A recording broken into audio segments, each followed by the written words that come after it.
Seja bem-vindo ao Seminário de Teologia e Vida Cristã Palavra da Vida. Você está em mais um curso de teologia cuja proposta é fazer alargar o seu conhecimento na área teológica, um curso descomplicado, contextualizado, provocativo, reflexivo e que faça sentido para a nossa vida cotidiana, porque entendemos que não só a construção conceitual da teologia, respeitando as correntes da teologia construída nesses quase 2000 anos, mas isso só não é suficiente. Nós pretendemos que a partir do entendimento bíblico, dos conceitos esclarecidos, nós possamos reproduzir isso em uma espiritualidade no nosso cotidiano e nas relações. Bom, então vamos iniciar, nossa aula de hoje, nosso bate-papo. Pelo menos eu esperava que fosse um bate-papo, sempre um monólogo aqui, no finalzinho que vocês se animam assim e fazem as perguntas, mas tá bom, coisa boa. Hebreus, hoje é Hebreus, eu acho que eu acertei, porque eu tô desconfiado agora, cada aula eu fico desconfiado se eu tô acertando o livro na sequência aqui, mas é Hebreus. Aos Hebreus nós vamos estudar uma carta bem diferente, de outras, cartas que a gente tem, e a gente vai ver o porquê, dessa peculiaridade. As outras todas têm, as de Paulo principalmente, elas têm assim quase um padrãozinho, A carta de Hebreus já foge um pouco desse padrão. Embora alguns pensem que Paulo pode ser o autor dessa carta, que é desconhecido, a esmagadora maioria dos comentaristas, eles não se arriscam não a falar da autoria, Então a grande maioria, se não todos os principais, eles de fato colocam como sendo o autor desconhecido. E eu não vou fazer diferente, Tem uns irmãos que são mais corajosos do que sábio, porque quer falar aquilo que não está claro, Então, de repente, para mostrar uma sabedoria, uma inteligência, alguma coisa assim que eles descobriram, eu acho que eles são mais corajosos, E eu não tenho essa coragem toda, eu preciso estar muito seguro para afirmar, para ter algumas informações assim bem seguras mesmo para passar para vocês, Eu prefiro não passar uma informação do que passá-la inseguro, Então assim, são 13 capítulos a carta, 10 capítulos não tem semelhança nenhuma. Como eu disse, as cartas de Paulo, elas seguem quase de um padrão.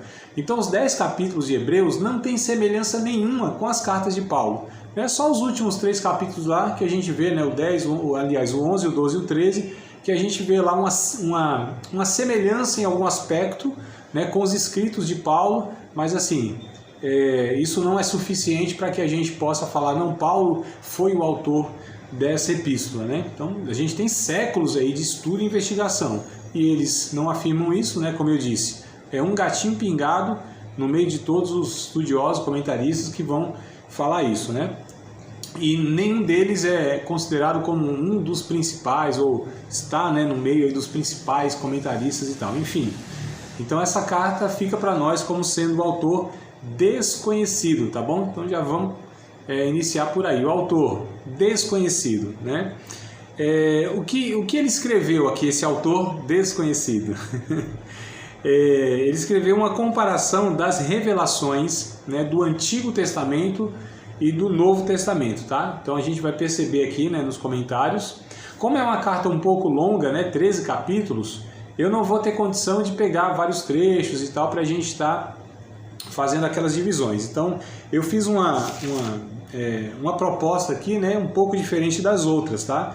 Eu dividi aqui em 8 partes, mas como sendo assim partes bem peculiares. Mas ao longo talvez aqui da conversa a gente pega um texto ou outro, alguma coisa assim para estar discutindo um pouco mais, tá? Mas aí eu gostaria muito que vocês lessem, se pudessem, Aliás, isso aí é uma recomendação, uma sugestão, é que nem sempre lembra, Nem eu lembro de lembrar vocês, e vocês não lembram de lembrar de fazer isso, Então fica todo mundo deslembrado, Todo mundo esquecido. Mas o bom, amados, é que durante a semana a gente possa ler de fato, aquela carta, aquele livro que nós estamos estudando, mesmo porque eles são curtinhos. Então você vê, esse aqui é um dos maiores, são 13 capítulos.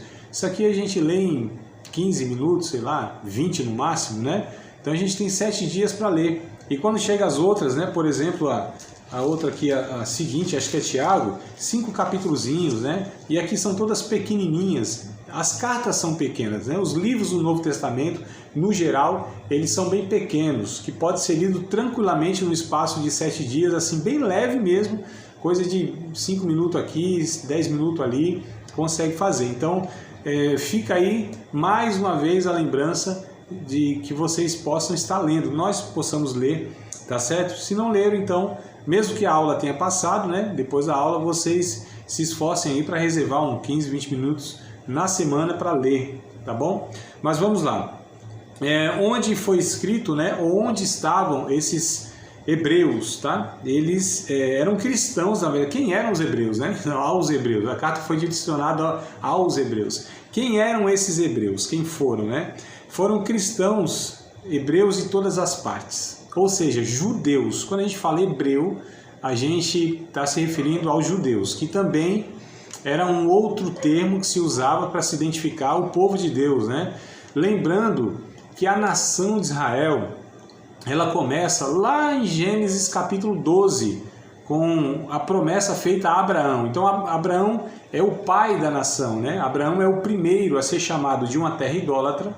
Então Abraão, ele era da Mesopotâmia, né? Ur dos caldeus, tal, que depois foi chamado de Babilônia, né? Então na Bíblia a gente tem assim, muitas vezes você tem um nome de uma cidade aqui e aparece com outro nome e tal, né? Porque está contando a história, são milhares de anos, né? Então a história ela vai mudando, né? Pessoas vão conquistando certos territórios, vão mudando de nome. Então quando a gente vê lá em Êxodo não, meu Deus do céu, Gênesis capítulo 12, né? Capítulo 11 para o 12, a gente vê lá que Abraão é de uma terra chamada de Ur dos Caldeus. Essa Ur dos Caldeus é a mesma Mesopotâmia, que é a mesma Babilônia, que hoje é o atual Iraque, né? Então, o Iraque aí é exatamente essa região de onde Abraão foi chamado, que de fato era um povo pagão, uma terra pagã.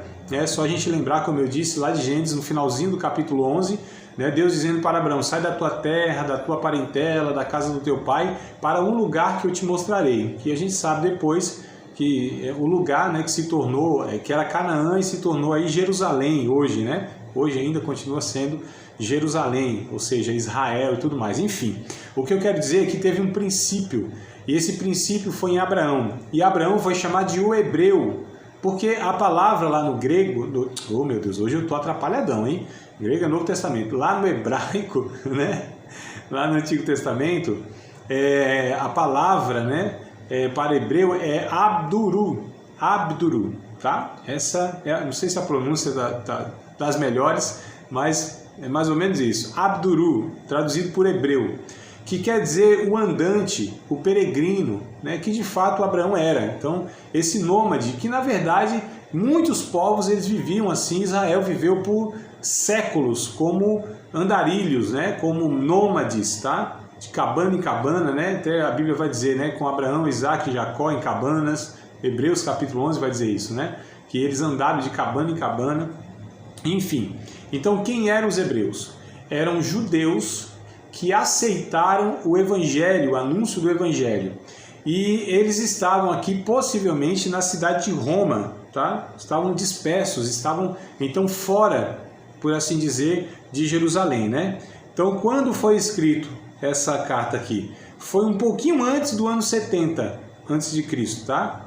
Desculpa, depois de Cristo. Um pouco antes do ano 70 depois de Cristo, né? Claro, tem que ser depois de Cristo, mas enfim, a gente fala só como um hábito, né? Eles estavam sendo perseguidos, e a gente vai ver um pouquinho mais para frente aqui, tá? Como que a gente afirma isso, o próprio livro fala isso, né? Por que foi escrito essa carta? Para demonstrar a superioridade de Cristo, né, e do cristianismo como o cumprimento das promessas do Antigo Testamento. Então, lá no comecinho, como a gente falou, foi escrito, o que foi escrito nessa carta? Foi escrita essa comparação, a gente depois vai perceber isso. Antigo Testamento, né, as promessas, a antiga aliança, o antigo pacto, e em Cristo tudo isso sendo cumprido.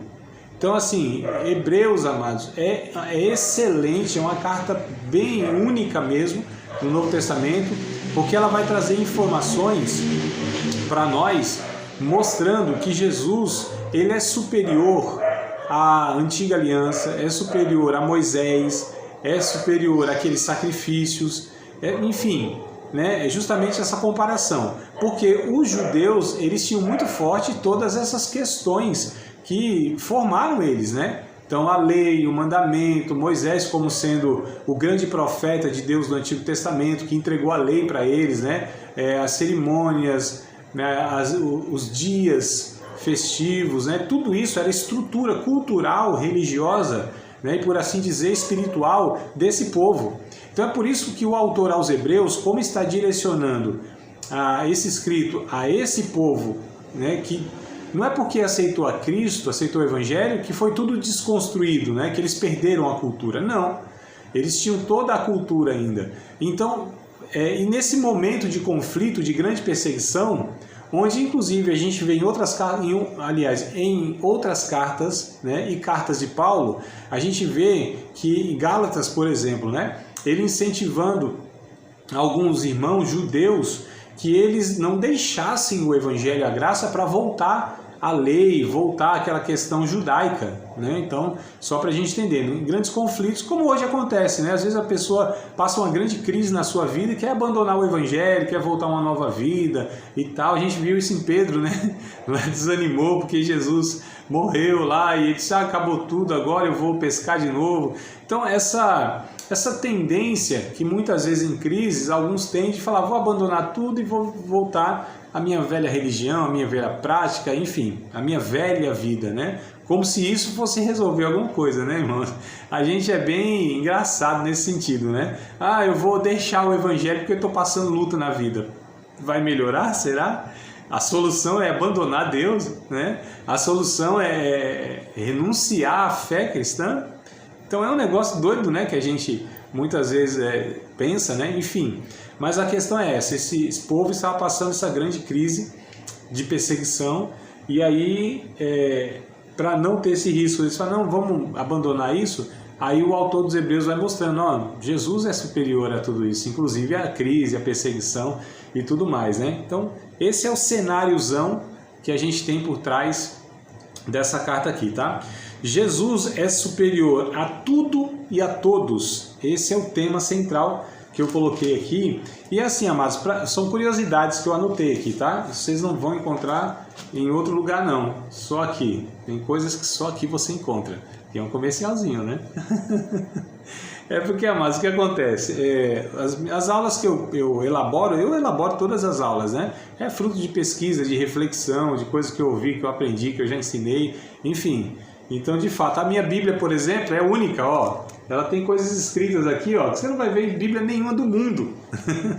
Né? Porque isso aqui é fruto, essa Bibliazinha aqui minha, ela é de, deixa eu ver aqui, ó, 4 de abril, opa, que dia é hoje, hein? Dia 2? Então, daqui 2 dias vai fazer 20, eita, eu tô ruim da conta, né? 21 anos, ó, é 2001, 4 de abril. Nossa, a gente ainda tá em março, abril é o mês que vem ainda. Ô, Vanessa, se não é você na minha vida, eu perco o espaço, o tempo, o livro, o estudo, tudo, né? Alguém aqui tem que estar atento nas coisas, né? Não é abril não, é porque eu vi o 04 aqui, mas 04 é o dia, tá? Deixa eu dar minha desculpa aqui, mas é isso, a cabeça às vezes não dá conta não. 04, que é o dia 4 de fevereiro, que é o mês 2, né? Então já fez, ó. 4 de fevereiro de 2001. Eu tô vendo a data aqui, ó, que tá vendo? Então, essa Bíblia eu manuseio ela há 21 anos, né? Então aqui a página que abri, o livro que abri vai ter uma anotação minha, uma reflexão, enfim. É por isso que eu quero passar para vocês aqui, que possivelmente em livro e talvez em aula de ninguém vocês vão ter uma informação como essa. Talvez, né? Quem sabe.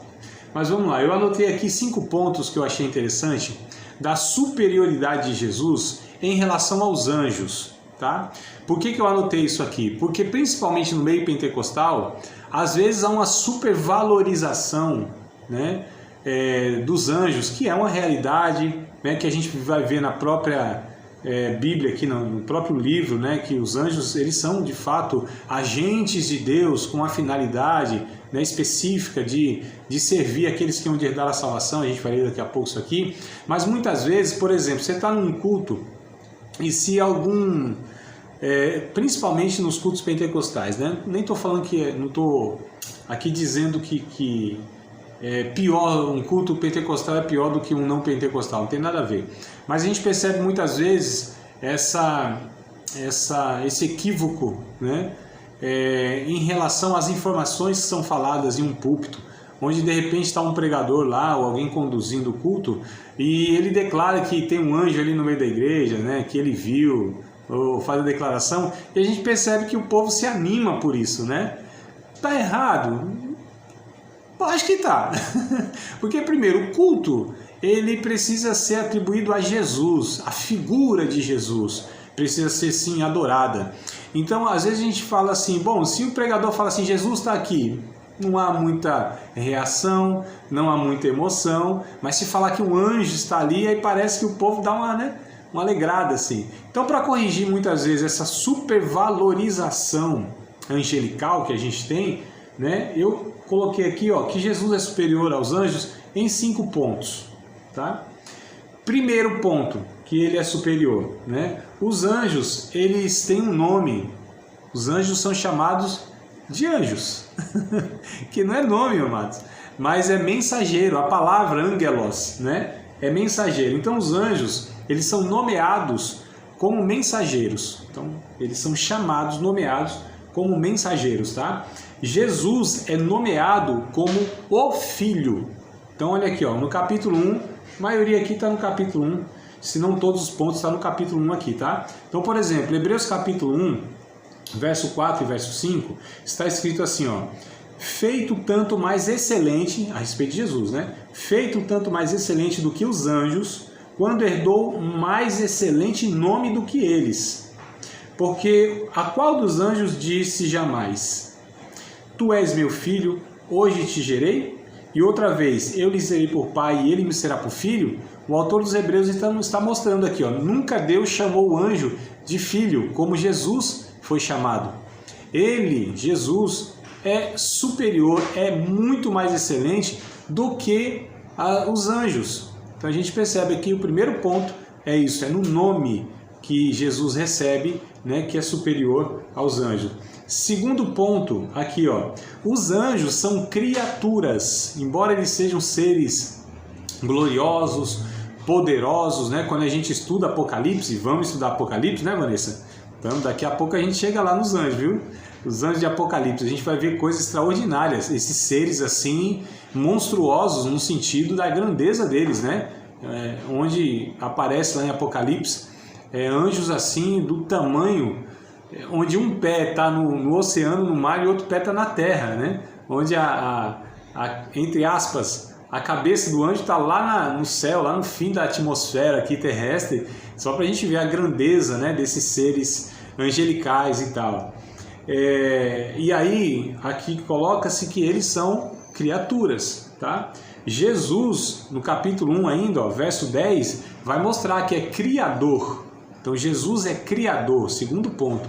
Os anjos são criaturas, Jesus é criador. Verso 10. E tu, Senhor, no princípio fundaste a terra, e os céus são obras das tuas mãos. Esse versículo está se referindo a Jesus, né? Que a terra, a criação, são obra das mãos de Jesus. Jesus é criador. Então olha como o autor dos Hebreus está mostrando Jesus como sendo superior, né? O terceiro ponto, que Jesus é superior aos anjos. Os anjos são mensageiros a favor da salvação. Então a gente vê isso no verso 14 aqui do capítulo 1. Ó. Não são porventura, falando dos anjos, né? Se a gente ler o 13, a gente vai ver isso. Não são porventura todos eles espíritos ministradores enviados para servir a favor daqueles que hão de herdar a salvação? Então, ó, os anjos são espíritos servos, serviçais, ministradores, para servir aqueles que vão herdar a salvação, ou seja, os crentes, os discípulos de Jesus. Então, eles são mensageiros a favor da salvação. Jesus, ele é o autor da salvação, que ele está em Hebreus capítulo 12, né? verso 1, verso 2, está lá que Jesus é o autor e é o consumador da nossa fé, da nossa salvação. Então, o terceiro ponto que Jesus é superior aos anjos, os anjos são mensageiros a favor da salvação e Jesus é o autor da salvação. Quarto ponto aqui, ó, da superioridade de Jesus em relação aos anjos. Os anjos são servos, é simples assim. Eles são servos, amados, tá certo? E Jesus, Senhor, Senhor dos anjos, inclusive, né? Não é só Senhor nosso, não, Ele é Senhor dos anjos. Então os anjos obedecem a Jesus. Os anjos não obedecem a nós, a humanos, tá?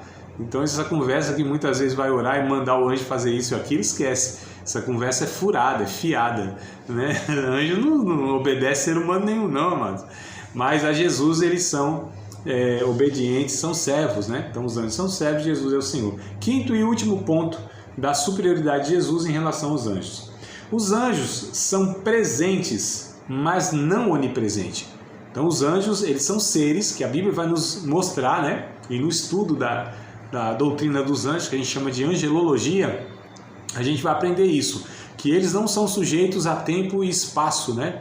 Então eles percorrem, assim, da eternidade para o nosso mundo, por assim dizer, em fração de segundo, né? Se é que tem alguma unidade de medida para medir a velocidade, né? Então eles são velocíssimos, tá? Então estão presentes. Em fração de segundo, se Deus der ordem para um anjo sair lá da eternidade, vir aqui socorrer ou livrar alguém, isso acontece em fração de segundo, amados, tá?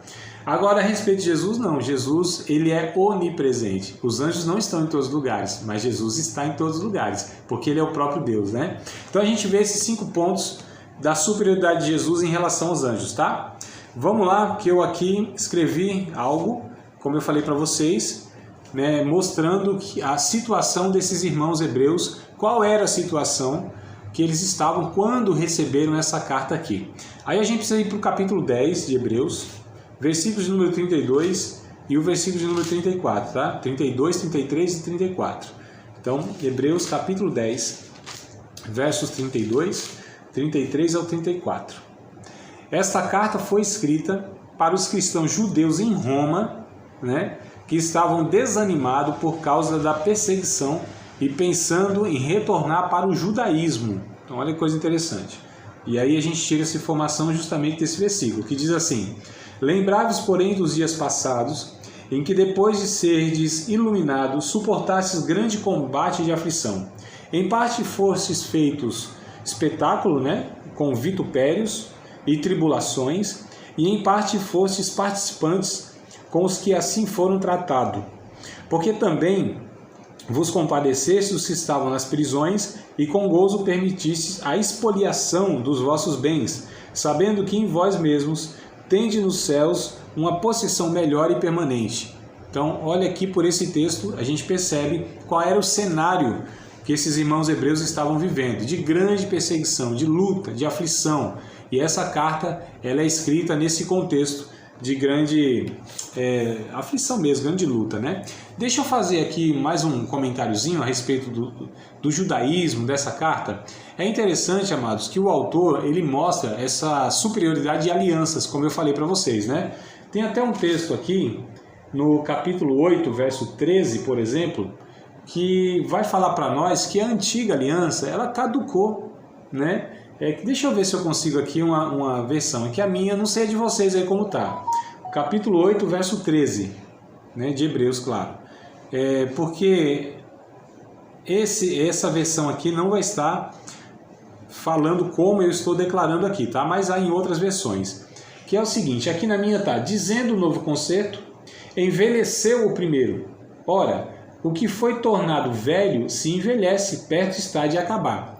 Né? Se a gente ler o capítulo 8 todo, aqui ao final, mas o autor está falando justamente dessa questão. O Antigo Testamento não é mais por onde a gente se baseia, né? Se norteia para se relacionar com Deus, porque se tornou velho.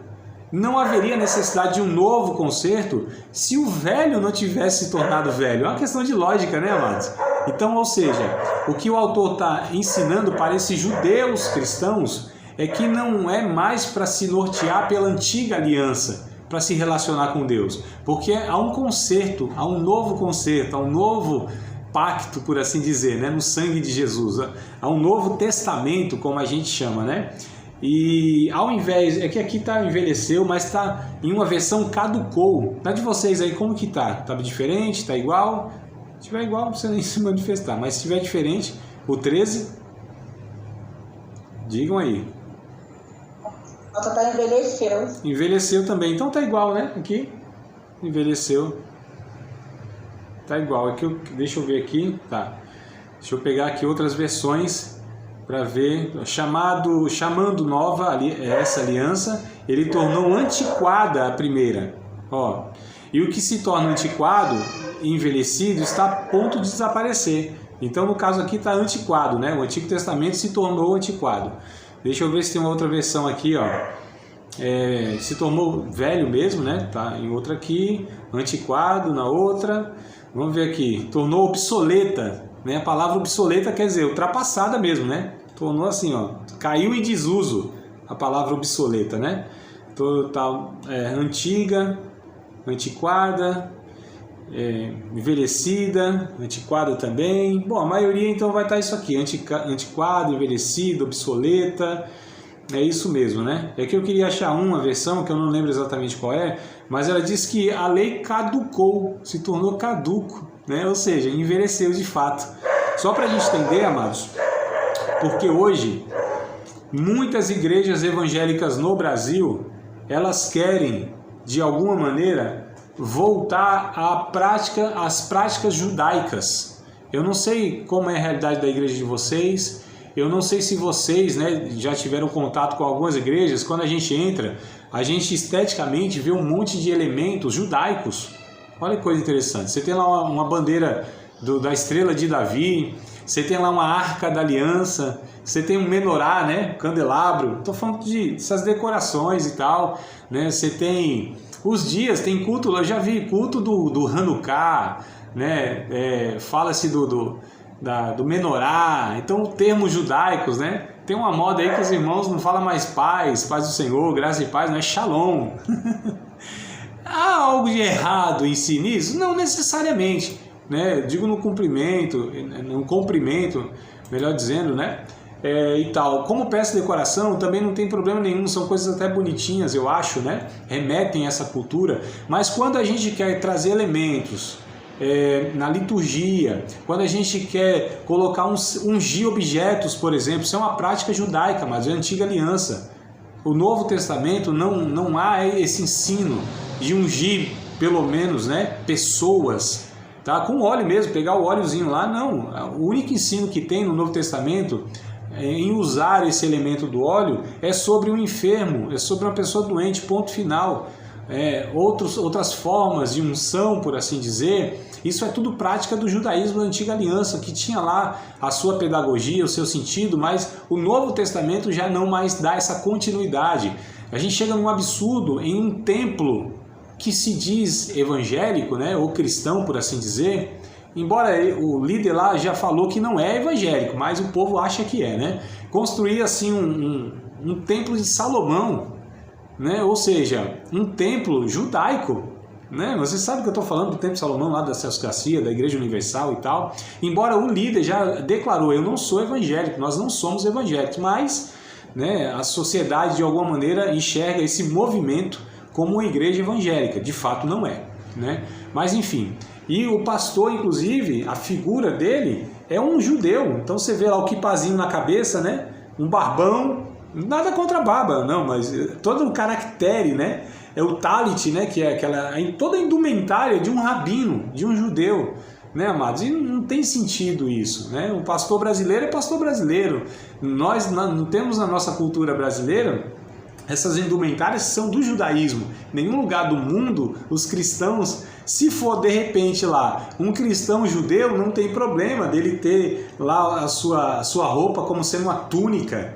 Não tem problema, é da cultura, faz parte. O que eu quero dizer é que esses elementos do judaísmo muitas vezes são absorvidos e trazidos para a liturgia e dado a eles significado que não há mais no Novo Testamento, né? E o livro de Hebreus, como Paulo em Gálatas, acho que é o capítulo 2, se não me falha a memória, de Colossenses. Paulo, ele vai falar sobre essas questões de você querer trazer elementos, lógicas, ideias, ensinos do Antigo Testamento, ou seja, da fé judaica, para a fé evangélica. Ele reprova isso, né? Então, na verdade, isso é combatido no Novo Testamento, e a carta aos Hebreus vai mostrar essas questões, que tudo lá que havia na Antiguidade, no Antigo Testamento, tem o seu cumprimento em Jesus. Então, Jesus cumpre a lei e nele ressignifica a lei, tá certo? Então, esse é um dos ensinos principais que nós temos aqui na carta aos Hebreus. Tranquilo, amados? Podemos seguir aqui? Avante? Para o alto e avante? Então vamos. Há 8 características, como eu disse, né? Principais nesse livro, tá? Então vamos lá elencar essas 8. Primeira característica. No Novo Testamento é o único, né, livro quanto à sua estrutura. É o único. Lembra que eu falei? Ó, as cartas lá, elas têm todas uma semelhança. Até de Pedro, de João, né, que são outras cartas, enfim, até Tiago também, elas têm quase que um padrãozinho. Agora, essa carta aos Hebreus não, ela é única quanto à sua estrutura, porque ela começa como um tratado, né? Como um tratado teológico, algo assim mais teórico, no sentido teológico mesmo, né? Ela se desenvolve como um sermão, como se fosse quase uma pregação. Esse é o desenvolvimento dela, né? E ela termina como uma carta, porque aí se despede, cita nomes e tudo mais, tá? Quem constata isso é um teólogo importantíssimo na história, que é Orígenes, né? Então vou repetir. Ela começa como um tratado, desenvolve-se como um sermão, como uma pregação e termina como uma carta de fato. Então a gente percebe que essa é a primeira característica que diferencia essa carta, né, de todas as outras no Novo Testamento. Segunda característica, é o texto mais refinado do Novo Testamento. Olha só, abeirando-se do estudo do grego clássico, tá? Então a gente percebe, embora foi escrito para os hebreus, que era de fala, né? E a língua materna era hebraico, mas ela foi escrita em grego, porque a gente sabe que nesse tempo aqui do Novo Testamento, a cultura grega era muito forte ainda no mundo, embora era Roma que era o império, né? Que Roma, a fala oficial de Roma era o latim, né? Mas o Império Grego tinha conquistado o mundo antes de Roma, e muitas nações e muitos lugares tinha ainda o idioma grego, né? O próprio Jesus falava grego, lá em Jerusalém também, né? Um dos idiomas falados era também o grego, enfim. Então aqui, nessa carta aos Hebreus, diferente das outras, por exemplo, você pega a carta de Pedro, tudo aqui é grego, só que a linguagem, né? As palavras, elas são bem mais simples. Só pegar o português para a gente comparar. Não tem gente que fala assim um português bem simples mesmo, simples, né? As palavras e tudo mais. Quando a gente escuta um acadêmico, né? Um político, político tem esse negócio, mas o intuito do político é porque ele quer enganar as pessoas mesmo com palavras, né? Que as pessoas não entendem. Eu fico assim, é sério, né? A gente brinca assim, mas o político, ele tem toda uma fala para impressionar, fala bonito, fala difícil, né? Alguns pregadores, infelizmente, até com alguns professores, eles escolhem, né, um linguajar mais difícil, que o povo não sabe, não tem, talvez, o conhecimento cultural, né, para entender certas palavras. E eu não estou dizendo que o povo é ignorante, eu estou dizendo que há níveis de cultura e na mesma língua que você pode, de fato, utilizar palavras que elas são mais polidas, por assim dizer, mais rebuscadas, né? Então, assim, como a gente falou aqui, ó, da palavra obsoleto, não é uma palavra comum de se ouvir, né? Obsoleto é a mesma coisa, né? Talvez alguém ouça uma pessoa e fique com paura. Falei, eita, André, o que é paura? É medo. A palavra medo é comum, paura não. E eu poderia falar muitas outras palavras aqui que não é do cotidiano nosso. Quem lida com academicismo, né? Quem é mais técnico em sua área, tem os termos mais refinados. Então a gente precisa entender o seguinte, que há essa diferença também. E aí o livro de Hebreus, ele mostra que é muito refinado. Então a pessoa que escreve é uma pessoa culta, é uma pessoa que, primeiro, conhece muito bem o judaísmo. conhece muito bem a cultura judaica, né? Se era um fariseu, se era um rabino, não se sabe ao certo, mas é uma pessoa que tinha um linguajar, um conhecimento, né, não só cultural judaico, mas no geral aí bem refinado mesmo, tá? Então vamos lá, mais do que qualquer outro escrito no Novo Testamento, então ele traz aí um grego muito refinado, né? Terceira característica, é o único escrito do Novo Testamento que desenvolve o conceito do ministério sumo sacerdotal de Jesus. Olha que coisa importante, é o único livro em todo o Novo Testamento, tá? Que desenvolve o conceito, a ideia, né, do ministério sumo sacerdotal de Jesus. Então vai mostrar Jesus como esse sumo sacerdote, né, como quem era o sumo sacerdote da antiga aliança. Bom, os hebreus aqui sabiam, é nós que precisamos, né, tá estudando isso, mas eles sabiam, é por isso que falou, Jesus é o sumo sacerdote, né, porque o sumo sacerdote na cultura judaica, na religião judaica, era aquele que fazia a ponte, o elo entre os homens e Deus. Então olha só, amados, e Jesus é colocado aqui como esse sumo sacerdote, né? Se a gente ler o capítulo 7, por exemplo, versículo número 25, vai falar exatamente isso, né? Que Jesus é o nosso sumo sacerdote e intercede eternamente por nós no céu. Capítulo 7 vai mostrar, inclusive, que Jesus é de uma ordem superior ao sacerdócio levítico. Lembra do sacerdócio levítico? Descendentes de Arão, aquela estrutura toda. Então, só que Jesus é superior a isso. Jesus é da ordem de Melquisedeque. Da ordem de Melquisedeque, né, que eu falei, né? Ou seja, ele é anterior a toda essa estrutura judaica, né, dos sacerdotes levíticos, né, da época lá que Moisés estabelece toda essa questão, né? E o capítulo 7 então vai mostrar que ele é antes da lei, ele é superior à lei, ele é de outra ordem, não é da ordem de Arão, é da ordem de Melquisedeque, né? Então a gente vai ver muito isso no livro de Hebreus, como eu falei no começo, essa tipologia que nós chamamos. O que é a tipologia?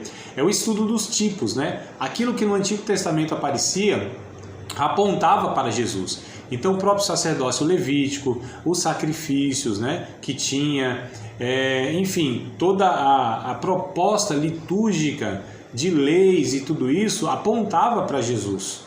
Tudo isso apontava para Jesus, né? Era pedagógico. Como cumpre o seu propósito para mostrar Jesus e Jesus vem, então tudo aquilo está cumprido em Jesus. Se está cumprido, não há necessidade de continuidade. Então é isso que a gente precisa entender, amados, do Antigo Testamento para o Novo Testamento. Isso eu bato na tecla em todos os cursos que eu dou, todos os cursos que cabem, né? Essa fala minha, eu sempre friso isso, amados.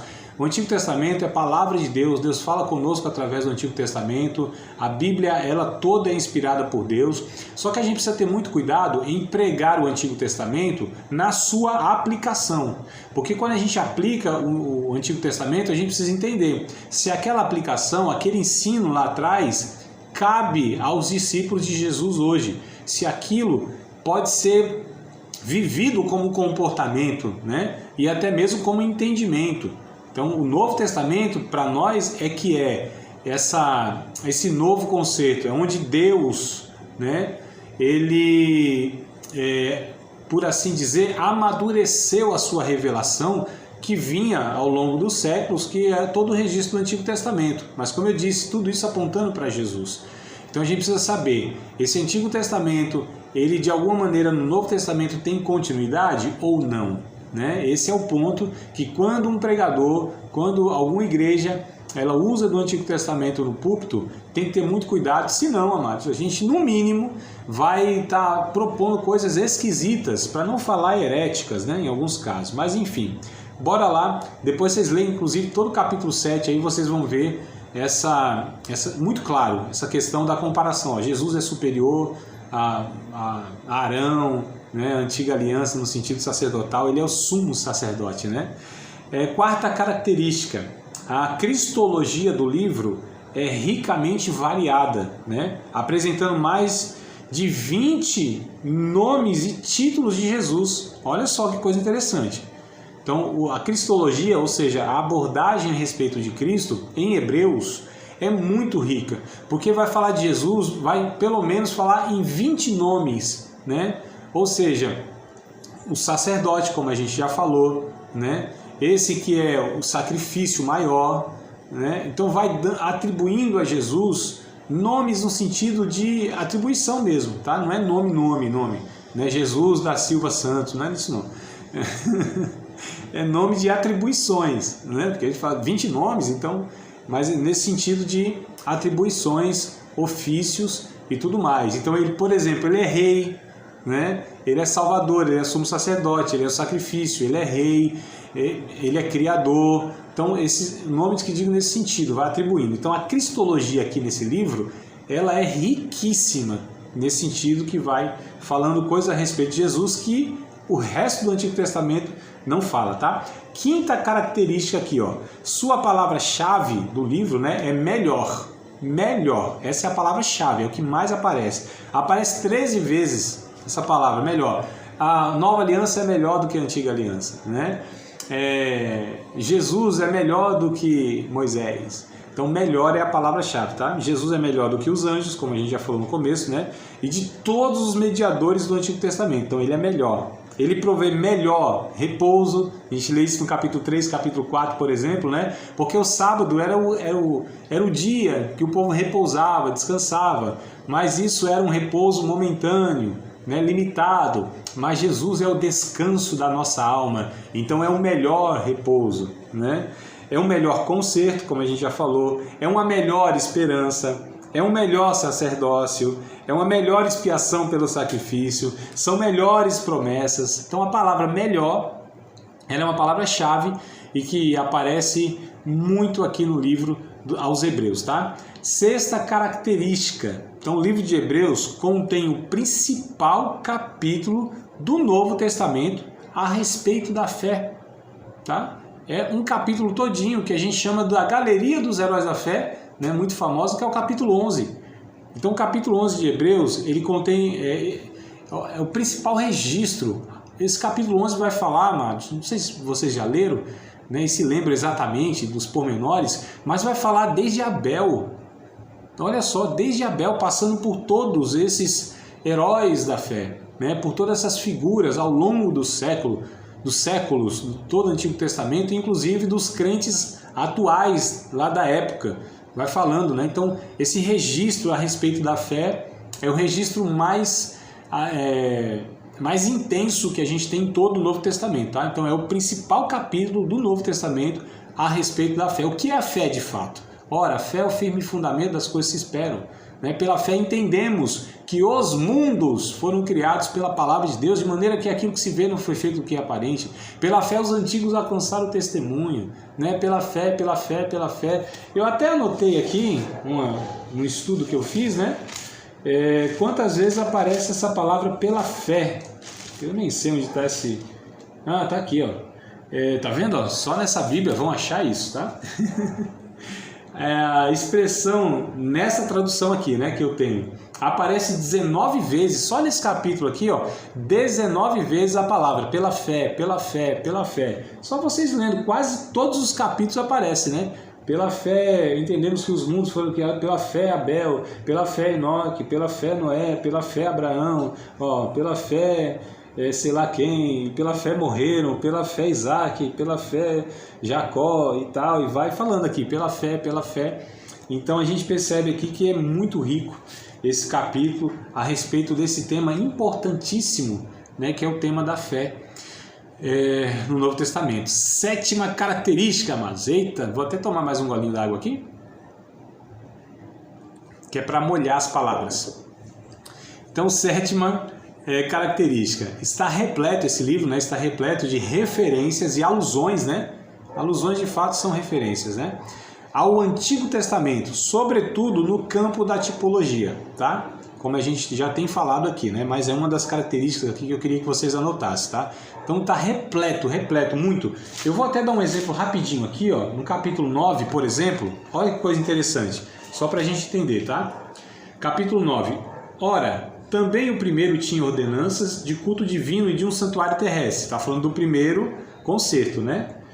Porque um tabernáculo estava preparado. O primeiro, em que havia o candeeiro, a mesa dos pães da proposição, ao que se chama santuário, mas depois do segundo véu estava o tabernáculo, se chama o Santo dos Santos. Verso 4, aqui tinha, ou melhor, que tinha um incensário de ouro, a arca do concerto, coberta de ouro todo em redor, em que estava um vaso de ouro que continha o maná, a vara de Arão que tinha florescido e as tábuas do concerto. E sobre a arca, os querubins da glória que faziam sombra no propiciatório, das quais coisas nós falaremos agora, particularmente. Está vendo como ele vai trazendo toda aquela questão que tinha lá no santuário?